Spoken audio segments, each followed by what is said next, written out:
Hi, this is Julie Hart from Hart Media Group. Welcome to What I Pretend to Know. What I Pretend to Know is about learning from those who truly do, celebrating the power of female connection, and finding inspiration in the shared experiences of women.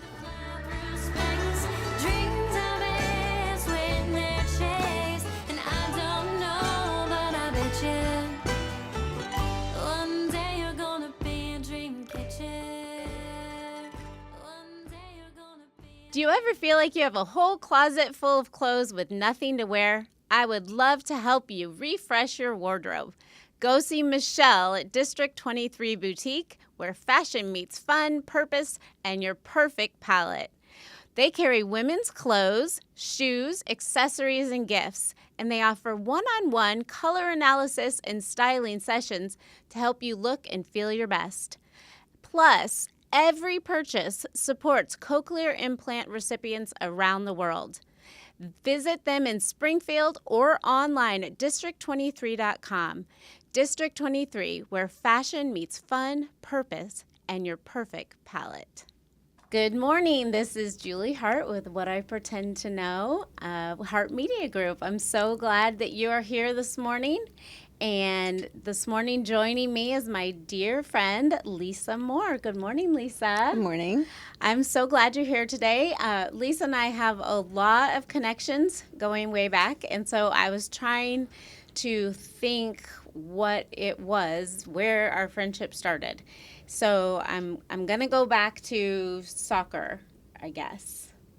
Was it before soccer, or was it soccer, or was it before that? It might have been church and then soccer. You think church? Okay. Well, I had. Oh yeah. You had our Kate, kids. Yes, at least you had Kate Kate and maybe in Sunday Jane. school. Okay, Yeah. So church. So Rochester Christian Church.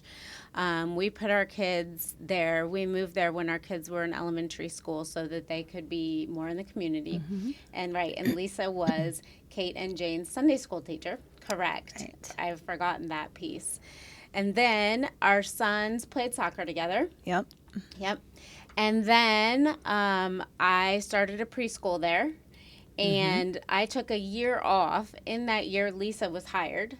So then I went back into it as the director. Yep. And Lisa was there. And so we worked together there for several years. I think about 4. About 4 years. Then Lisa left, got called away by God to Springfield Christian School. And then I followed her. Within weeks.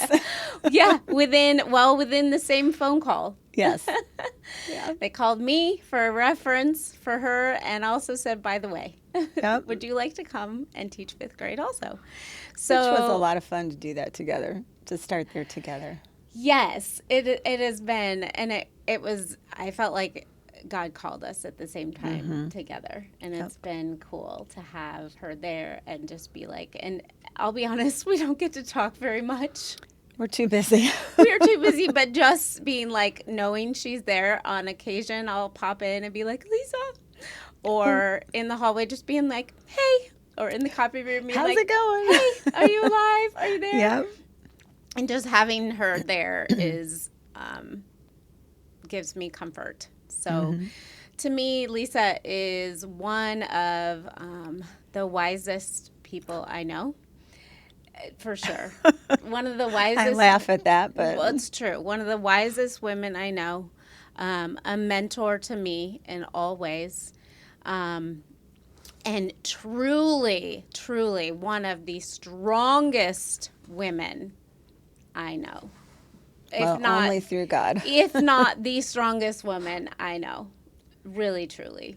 And I mean that with my whole heart. And the other thing I could say about Lisa is she has seen me in truly the weakest moments of my life and still loves I can me. say that to you back. And still loves me. Yes. And for that, I am grateful, truly grateful. So I'm so glad you're here, and I'm so glad that you were willing to come because there was 2 people that came to my mind when I decided to do this podcast. One was Christy Davis, who's already been on here, and she's going to come back and do another one, and you were the second. And I was like, I absolutely 100% have to have Lisa, no doubt. So, Well, thank you. yeah. So, so first of all, introduce yourself. Tell us a little bit about yourself, where you're raised, your family, all the good stuff. Where do I begin? Well, Lisa Moore, married to Roger Moore for 39 years now. We just had an anniversary. We met in high school, got married midway through my college. I was between my sophomore and junior year. He had graduated. We have 6 kids now. However, our first 3 are our birth kids, and then we adopted 3 as life went on. I always wanted to be a teacher, and I always wanted to be a mom. Those are the 2 things I knew for sure that I wanted to do with my life, and so been blessed to be able to do those both a lot. Yes, yes. And where are you from? East Peoria. East Peoria, Yeah, that's right. but we moved around a little bit. We lived in Normal, Illinois for 9 years, went to Hannibal, Missouri for 10, and then we've been in Rochester for 20. How did which you is hard end to up in believe. Rochester? My husband got a job at Nestle in Jacksonville, Okay. which was about 45-minute drive either way. Well, it was an hour from Hannibal, 45 from Springfield. We were trying to get closer to East Peoria because of some health things that his dad was going through. About a year into moving to Rochester, however, he and his dad and mom moved up to Minnesota to be closer to his sister because she's in the medical field and she could help with some things that his dad was going through. But that was the main reason we ended up in Rochester. Couldn't find a house in Springfield that would fit 5 kids at the time. We didn't have our 6th yet. And that we could afford. And I mean, we walked into the first one in Rochester and was like, this is it. And That's fantastic. yeah. I can't believe that you've only been in Rochester 20 years, really, because we've been there 19. I have you. Yes. I didn't know that. Yes. Yeah. I can't believe, like, you had only been there, like, a year longer than us. I had no I didn't idea. know that either. That's so crazy. Mm-hmm. That's so cool. But I'll be honest, there was, like, a boom at that time. Yes.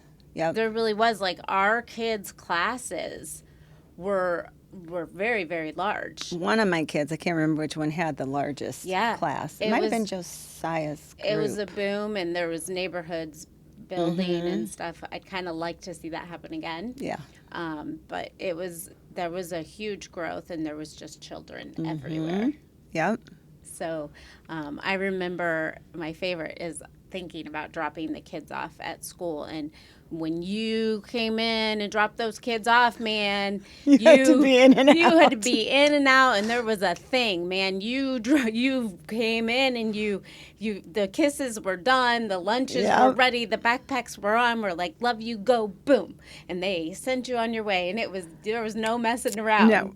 And we had kids at all 4, Did you? at 5 schools at one Oh time. my word! That was 1 year. We had them at 5 schools. And then after that, it was 4 for a few But years. it was a well-oiled machine. Oh, very well oiled, yes. You know, Yes. it was My just, youngest couldn't get out of the car quickly, so we would park in Okay. the parking lot, and I'd have to walk him up because that was- wasn't his thing.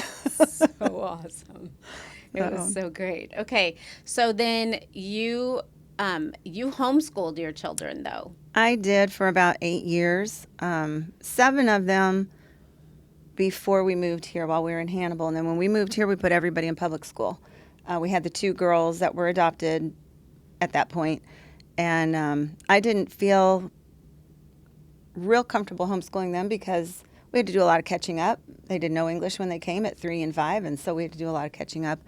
But I wasn't sure that I could homeschool and stay sane with 5 of them. And so when we moved here, we put everybody in public school. However, one of our daughters really struggled, moved in junior high, which is such a rough age. And so then I, after a year, pulled her out. We homeschooled again for 2 years Okay. during that time. So just her, though. Okay. So, yep. Okay. Good for you. And then at that point, you went back to preschool. You came to preschool. No, actually, No. I worked at Springfield Christian as a teacher for 4 years. Then you went to Springfield Yeah. Christian and taught 4th grade. Yeah, and I stepped out of teaching full-time at the Christian school, not because I didn't love it, because I absolutely loved it, but our youngest son was going through some Right, struggles, right. and I I felt like I forgot was that. spending more time with other people's children than my own, and so stepped out for about 5 years.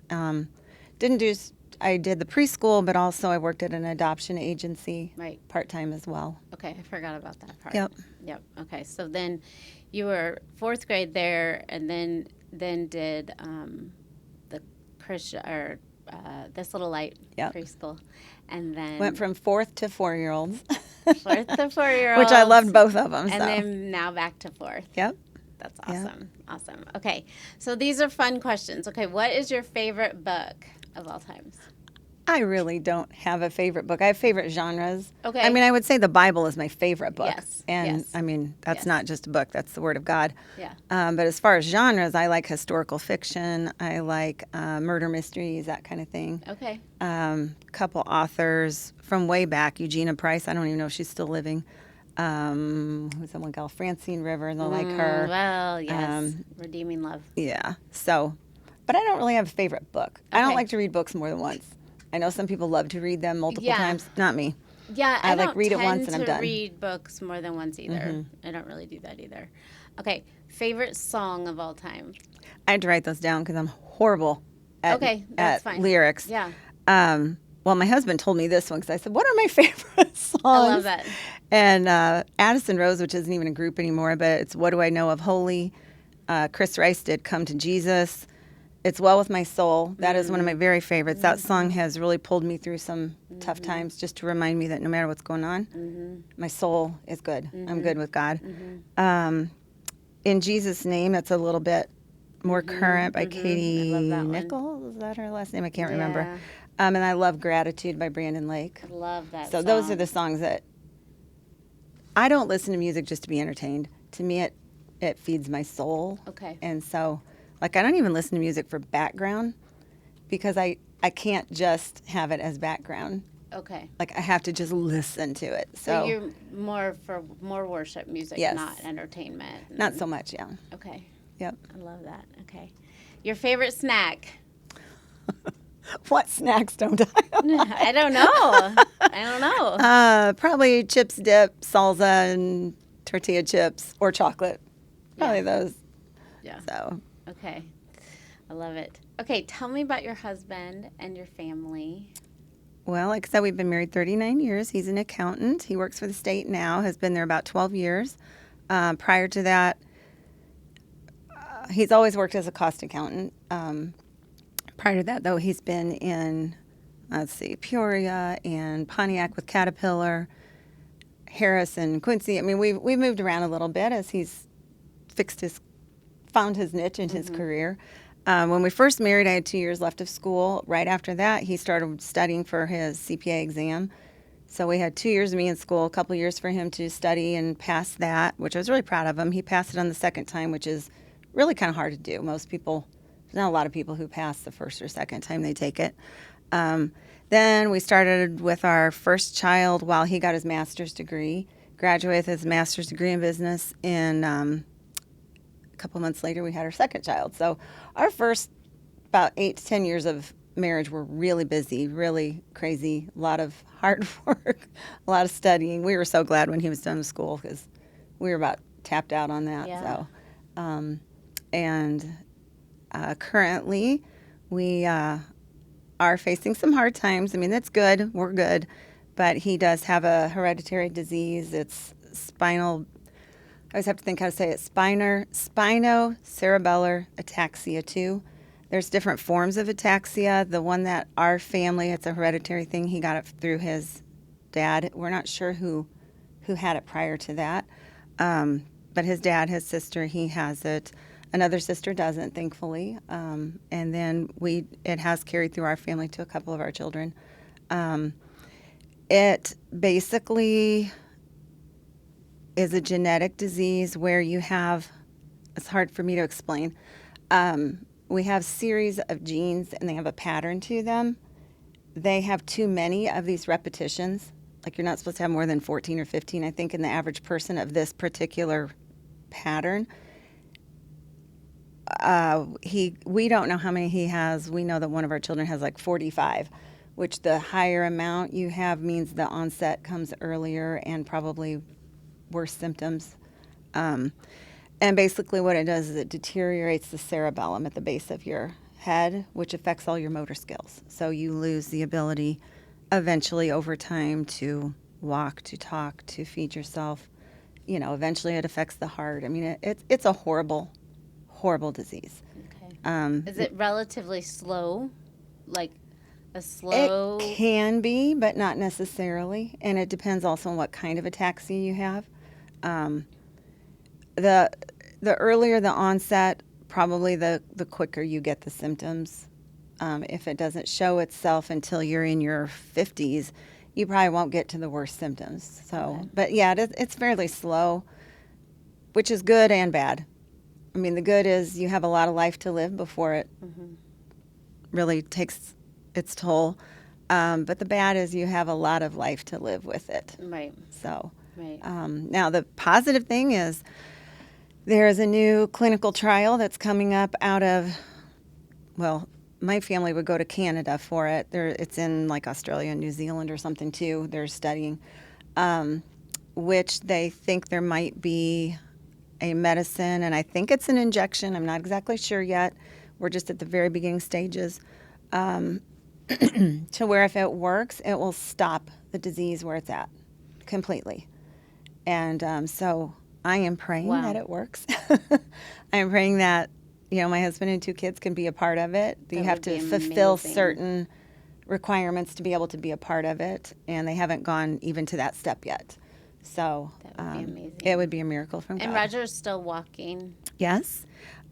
He was doing better. He did fall and break his hip back in March. It's taken a little longer to recover from that. I mean, just normally breaking your hip and having a partial replacement would be tough, but with him and his balance, it's a little longer, but he's doing good. He is working from home now, which is nice. Oh, good. I Yeah. didn't know that. Yeah. Yep. Okay, good. So that relieves me. I get to see Yeah. him more, and so, yeah. That's fantastic. Yep. Okay, good. Okay, tell me about your desire to have a big family / add on to your already 3 little ones. Well, before we even married, we talked about adoption because we just knew that there were so many kids in the world hurting and in need of homes. And we both wanted a big family. I mean, we thought 4 or 5 kids maybe, which to me was pretty big. Then we got married. We got into raising our children. I kind of forgot about that dream that we had talked about. At the time when Roger brought it up again, I think our kids were like maybe 3, 5, and 8, or maybe 4, 6, and 9. I can't quite remember the time frame. But at that time, I was kind of thinking, man, life is good. We're just rolling along, no real problems. I had had a few miscarriages in the midst of having children, which were very difficult. One was kind of late term. But we were just at a really great place. And I remember saying to my husband, things are going so well. What's wrong? Because we had just had a lot of unusual circumstances in our life. I would say within 6 months, he, I think, called me from work. I can't quite remember. I don't even know if we had a cell phone at that time, so I don't know if it was in the car or at work. And he said, I drive by this big billboard every day that encourages people to foster or adopt. And he said, I just really think we need to do this. And I was kind of like blown away because I hadn't thought about that for years. Right. However, I prayed about it, we prayed about it, and really felt like, that was what God was wanting us to do. I was more than happy to bring more kids into the house. I didn't really want to birth them myself. My pregnancies weren't horrible, but it was a little tricky in some places. So anyway, we started looking in the state of Missouri just to foster with the intent to adopt. And we pursued that for about a year. Found out later that the particular social worker that we had been assigned to wasn't a real go-getter. She wasn't working very hard to place children with families, which was unfortunate. We did get turned down by a couple, not families, but I don't know, social workers, because one place they said, well, Hannibal doesn't have enough diverse ethnic groups, and they thought it would be hard for us to bring a different ethnic group into that community. We kind of disagreed because we knew of others, but, that was fine. Another, which still baffles me, it was a child who did have some special needs, and my kids were in my 2 that were school age were in a gifted program in the Hannibal schools. You could do that even if you homeschooled. And they were afraid I wouldn't be able to raise a child with special needs because my kids were gifted. That's That silly. just did not make sense to me. I'm No, like, that I'm an doesn't resonate. educator. Wouldn't that be the best place? But obviously, that's not where God wanted these children, Right, and not right. not That where door we were was to go. closed. Yep.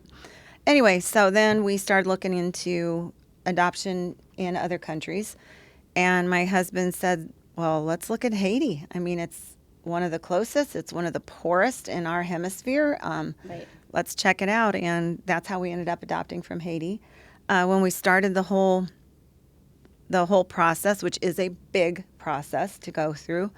We only wanted to adopt one, and we chose a girl because we had 2 boys and a girl, and we thought, well, that'd just complete it. We'd have 2 of each. As we got about 4 months in, at that time, the adoptions went quicker than they do now. 4 or 5 months in, we were about halfway through the process. We just really felt like God was calling us to adopt 2 little girls. Excuse me. Partly because sorry, I hope you can edit that part out. Partly because it's such a laborious process to adopt, and we thought if we're ever going to do this again, let's just get it over with. Right. And also, we just were concerned that if we adopted just one child, would it be hard for her to adjust? That makes sense. Being dark-skinned, being from another culture, all of that. Would it be easier if she had a sister along with her? She did not have a birth sister, but there was 2 little girls that were there. The youngest was a young baby, and then the one we adopted was 3. Someone had put the baby on hold to adopt, but not the sister. We wouldn't have broken up a sibling group. Yes. However, since the other one was on hold, the orphanage, the people that worked there, thought she would be a really good match for our already in process daughter. So anyway, they got them together because they weren't actually separate places in the orphanage. They got them together so they could get to know each other, become friends before being adopted. When we started, we didn't even have the money for one adoption. We did some fundraisers. We had some extremely generous friends and family that helped us. We had some anonymous gifts. One time I opened the mail and there was like, I don't know, $1,000 in the mail or something. I didn't even know where it came from. So somebody out there, thank you. Wow. But we had some very generous help with our adoptions, and were able to pay for both of the girls and to finalize that. Went to Haiti to get them. Scariest time of my life. My husband went several times after on mission trips. I'm like, I'll hold down the home front. That's not so much my thing, but we brought him home, and I'd love to say, oh, it was easy peasy after that, but it was rough. It was a hard first year. Hard to adjust to the changes, hard for the girls. Well, I mean, they didn't know English. They didn't have any skills. I would say both of them at age 3 and 5 actually came with the skills of probably 1.5 to 2-year-old. I mean, they'd never worn shoes. They didn't know you wash your hands after going potty. They didn't, I mean, there was just so many things. Can you share the story about literally when you got them? You talked about the dad. Oh, that was heartbreaking. When we met them for the first time at the orphanage, both parents were there, and it was just Which is surreal. Coincidence. I mean, it was God, but Yeah. they were both there, and the youngest's mom was very pregnant at the time with their third, which they placed for adoption as well. But anyway, they were there. We got to meet them. The dad was extremely close. Well, this was for Ruth, our youngest. Okay. We did not meet Rebecca's mom at that time. But anyway, the dad was extremely attentive, clingy to her, just wearing his emotions all over his face. The mom was very distant, which I don't blame her. To do that for your child so they could have a better life would just be the most loving thing you could do, but so very difficult. So we got to meet them. Then 4 days later, when we picked them up to take them back to America with us, there was this platform like on the roof of the orphanage that was, everything had wire fencing to protect people from to protect the kids from people coming in, because orphanages were considered rich places because Americans donated to them and helped them. But anyway, there was, I don't know, barbed wire, all this stuff on the top, and we could see him standing there crying as we drove away with his child. And I mean, quite honestly, we both felt like, are we kidnapping their child? I mean, it was very difficult.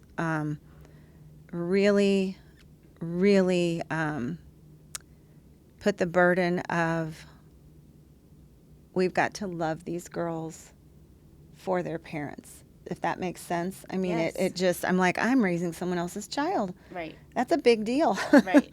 So anyway, that was really rough. I mean, we almost wanted to turn around and, Be like, okay. oh, we can't do won't. this. Yeah. But in the long run, obviously, it was very good for her. Right.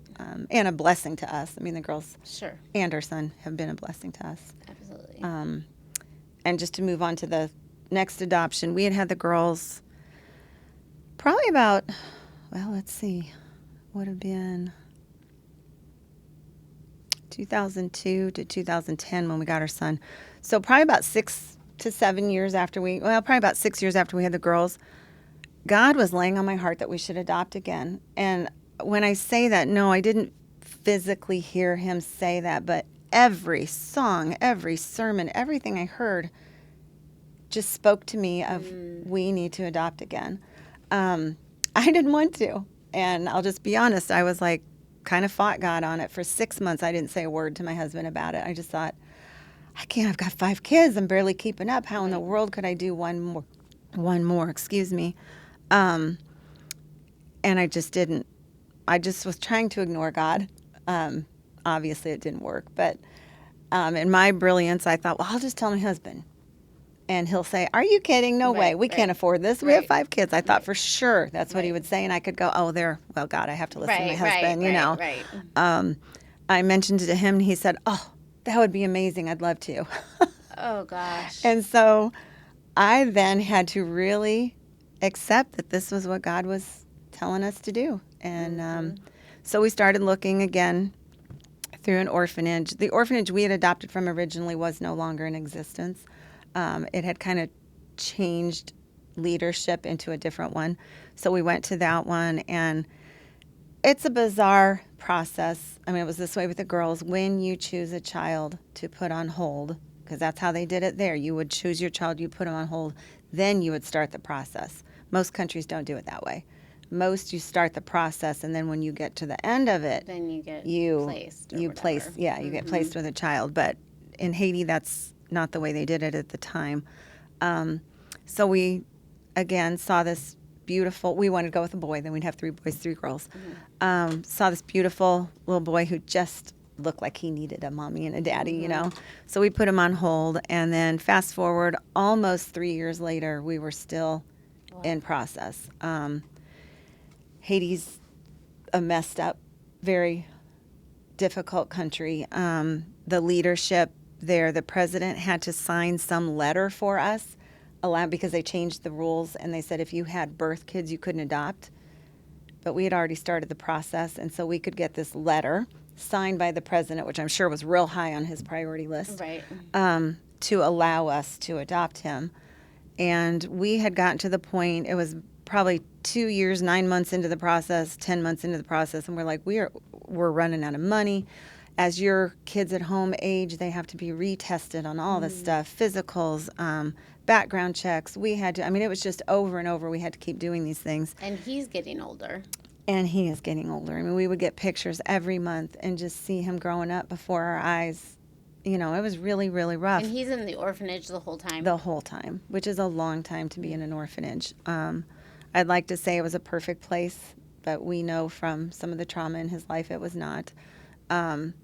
Anyway, about 2 years, 10 months into it, we had decided we just can't do this anymore. We're going to have to terminate the adoption. And so we had just sent a letter saying we think this is what we're going to need to do. We just can't go on forever like this. Financially it was rough, but also it's rough on the family. Then the earthquake hit in 2010, which was a horrible, horrible thing for the country and the people there. The orphanage did get damaged.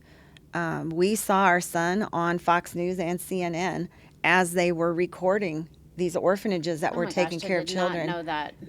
Yeah. Our eyes were glued to the news because the first time we were like, I think that's him. And we couldn't believe it, but we knew it was the orphanage that he was in. Oh my gosh. And so then we had the TV on 24 hours a day trying to see if he was okay, because we didn't at that time know if he had survived, you know, or not. And he did, obviously. But they were living outside of their orphanage because it was damaged in just a tent, like not with walls, just the roof. And then the babies were all in the back of a semi-truck. That's how they kept them safe. Just lined them up. Oh my gosh. But we did get to see him twice on news. I mean, it was just like he ran by and it was like, that was him. We know it. And anyway, long story short, I think it took 10 days. Or was it 12 days? Oh, gosh, I'm forgetting now. But from the point the earthquake hit till he was in our home.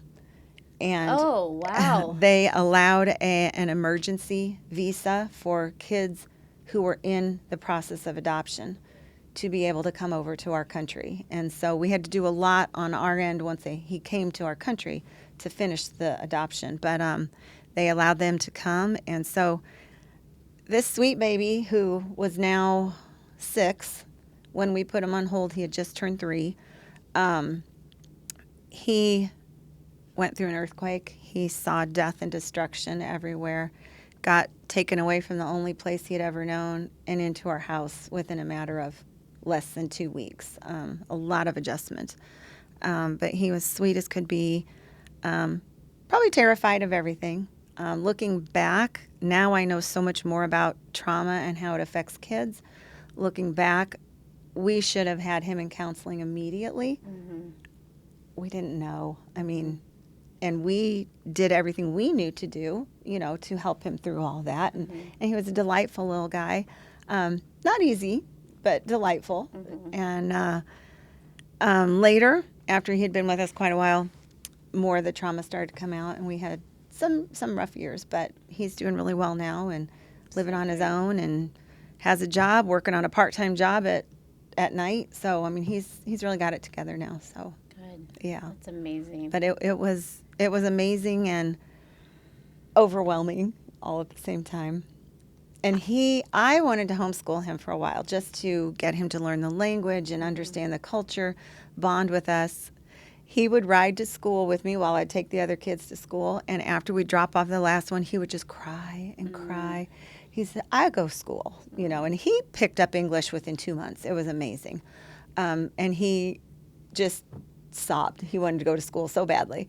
So we ended up enrolling him, even though he didn't speak hardly any English, had the most amazing teacher to work with him. And she ended up looping, so he had her for first grade as well.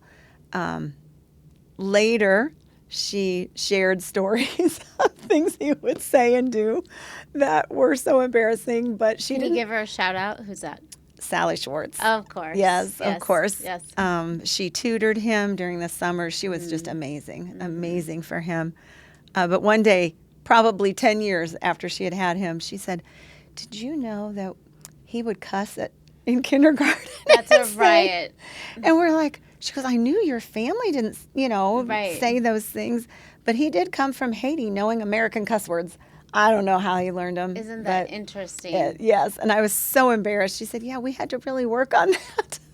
That's so funny. So, yeah. That's, Totally Josiah. unexpected. And she was so Loved it. gracious not to say anything at the Right, time. And right. so, So even hearing the story of how you adopt Josiah, I say, how do you juggle 6 kids during that? But how do you juggle 6? How did you juggle 6 kids overall? And do it sanely. well, I didn't always do it sanely. My kids can tell you that. Sometimes I'd lose my mind. But, you wake up each day and you just do what you got to do. We had, this sounds ridiculous, but when they were all little, this was in Hannibal still, we had color-coded cups.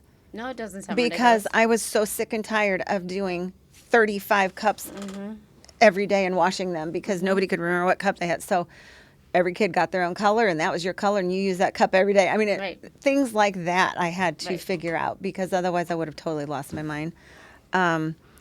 We color-coded our calendar. Everybody had their own color so that I could look at it instantly and go, oh, that kid has something today, My husband and I used to joke that people who would attend, other parents who would attend soccer games and things probably thought we were divorced because we were never at a game together. No, that makes sense.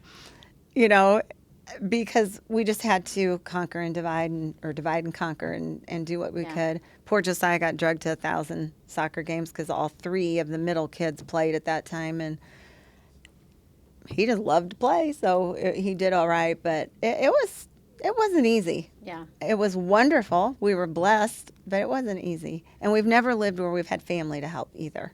You know, our family was always anywhere between an hour to 3 hours away. So not a lot of date nights. Oh, heavens, no.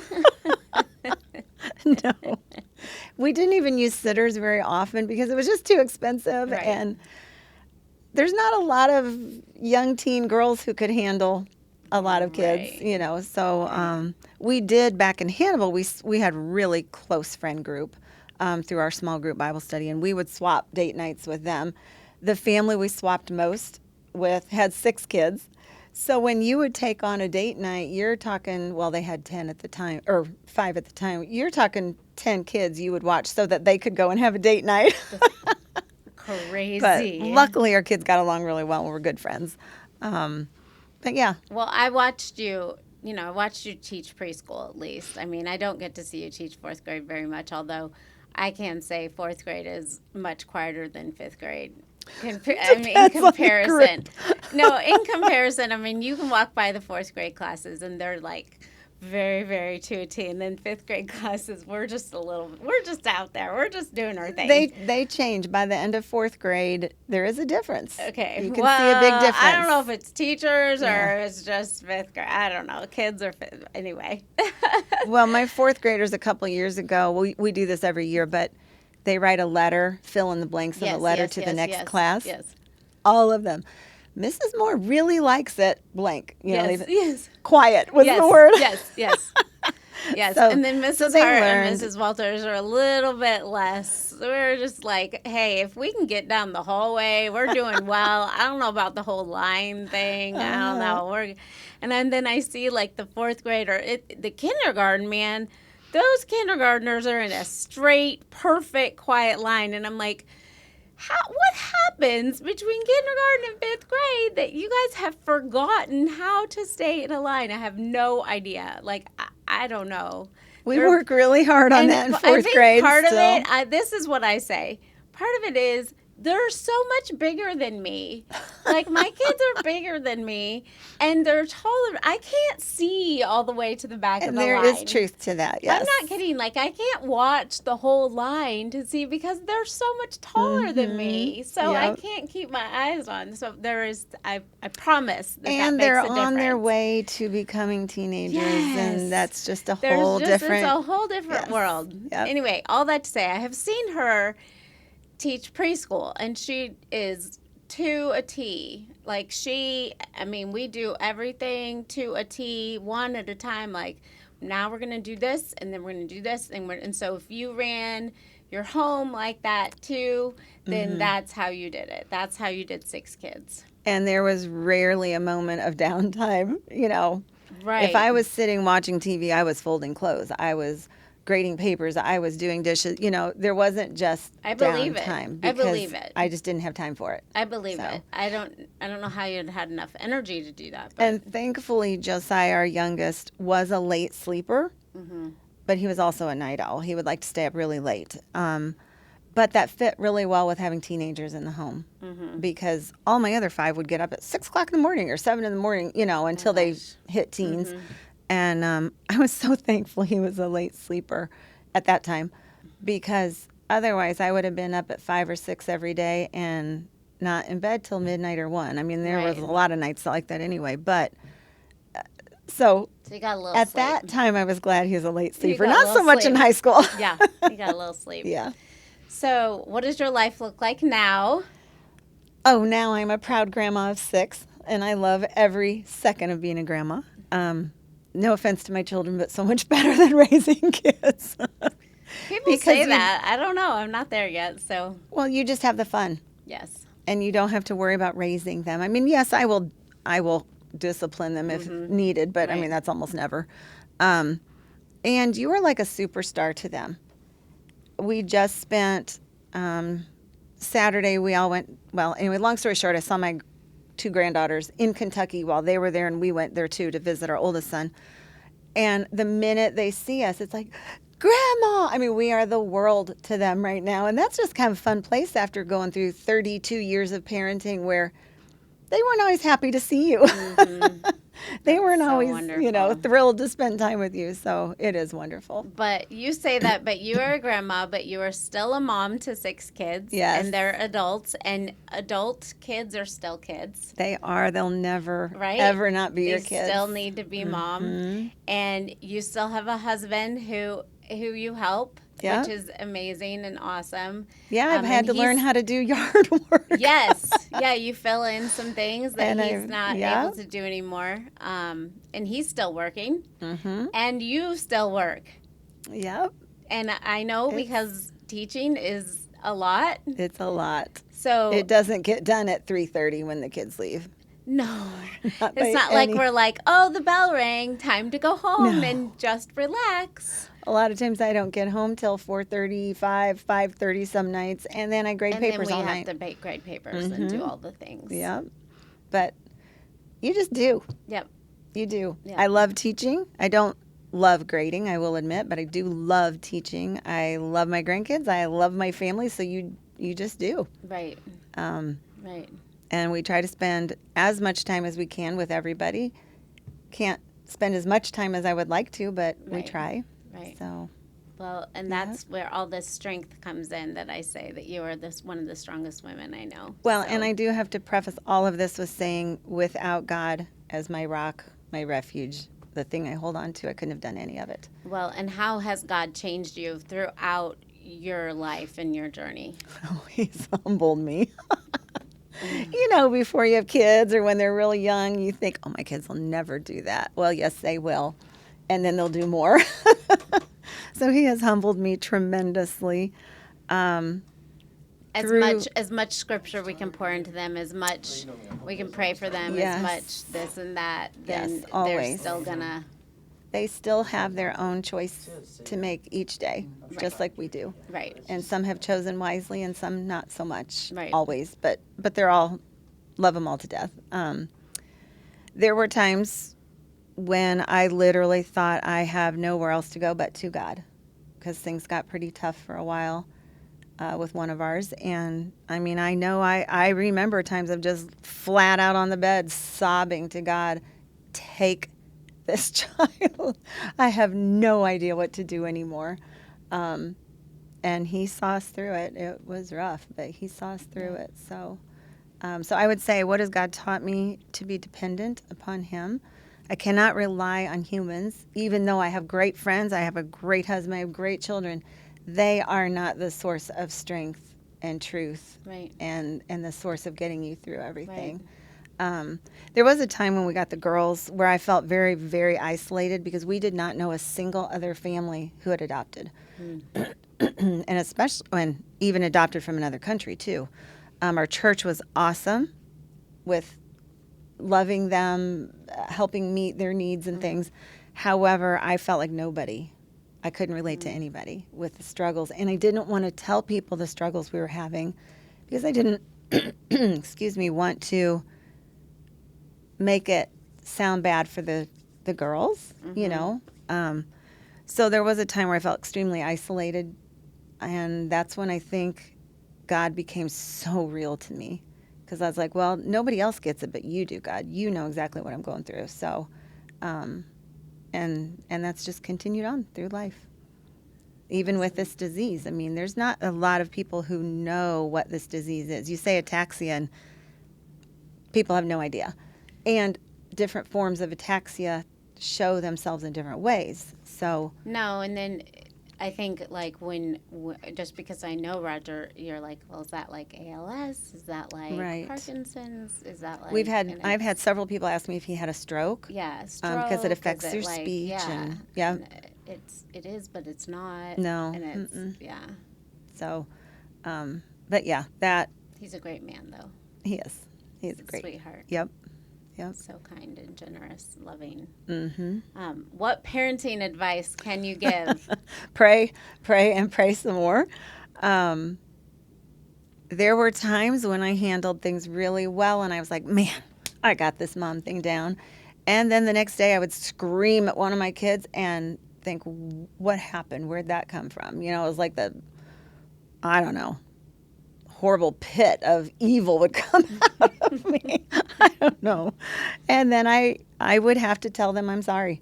That is one thing, not to down talk my dad or anything, but he wasn't an apologizer. He grew up in a different generation, Yes. strong Yes. dad, you know, in Yes. control kind of Yes. thing. And I vowed when if I ever would say things that I shouldn't have or do something I shouldn't have with my kids, that I would apologize. It's okay to apologize Yes. and necessary to apologize And to your necessary. kids. So, you know, I had to humble myself a lot when I wasn't the best mom I could have been. So that would be a big piece of advice. That goes a long way to building relationships with your kids. Yes. And to don't give up.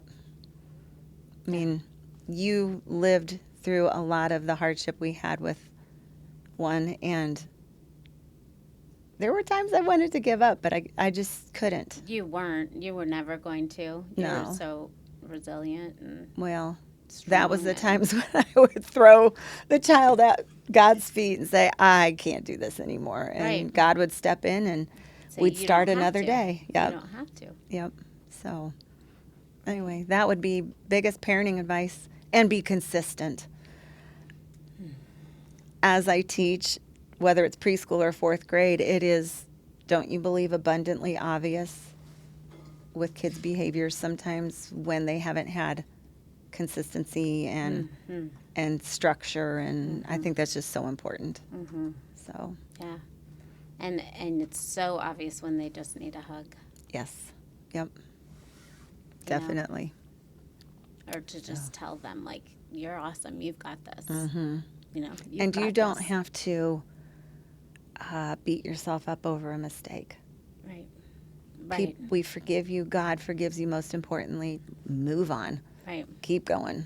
So, Right. Right. yep. So for young women diving into the world of relationships and young marriages and having children, what piece of advice can you give them? Stay your spouse's best friend. Mm. Stay on the same page. It doesn't mean you agree about everything, but it means you can agree to disagree and love one another, because that's the most important thing you can do for your children, is for them to see a strong marriage with Amen to that. two parents who love each other. And I have to say, we are blessed. All of our children have chosen mates. We have 4 out of the 6 that are married who grew up in Christian homes, who have 2 solid parent relationships in their background. And we're just really thankful for that. We just That feel is my really... biggest prayer right now for my children as I stare at my son. So praying that for them. And of course, if he catches me like kiss my husband or something, he's like, none of that. And then my youngest will say, well, what if they didn't like each other? Exactly. You know? Yep. And that's the truth, right? Yep. Because that's my gift to them. Like, And not to take your frustrations with your spouse to your children. right. You know? Right. That they don't need to know that. Right. I'm never frustrated with your dad. Never, ever. Never frustrated with him. Am I? With your dad. You guys never fought at all. We don't really. We don't either. We might argue over little things. Yeah. But, Maybe someone like make a couch go downstairs, but yeah. Like maybe we don't like where the lamp is positioned or something, something like that. But no, Right. the point is that is my biggest prayer. And so you're so blessed that your kids have married well, and Yes. we just pray over their marriages. Oh all the boy, time. do we Yes. every single day. And those precious little babies that I saw on Facebook. I the other finally day. posted They after were so months. sweet. I love those little pictures. They're so scrumptious. And then I Well- got to see your grandson at school this spring. Yes. He was so He got cute to and so visit. chatty and just like talking to you over and over again. never and he had stops all talking. kinds of things to say. I loved it. Yeah. I loved it. Yeah. Oh, this was such a blessing. Thank you so much for sharing this. Well, thank you for having me. And I hope you'll come back and share more words of wisdom. I don't know that I have any more. Yes, words you of do. wisdom. You have so many. I So, just say thank you, God, that He's with us every single day well, and gets us you're through you're a every blessing situation. to me for sure, and just having you at school with me all the time, and just knowing that if I had a moment, which I've had some few, Oh, I've had had a few moments too. where I come and I You go, have seen- Lisa, what do I do? So I'm. You have seen a appreciate few of my moments as So, well. So Thanks, friend. yes. Love Yep, you. Thank you. Love you too. Okay, thanks for joining us. I hope that you all have a good weekend. Goodbye. One day you're gonna be a dream catcher. One day you're gonna be a dream catcher. So right now, go on and dream, dreamer.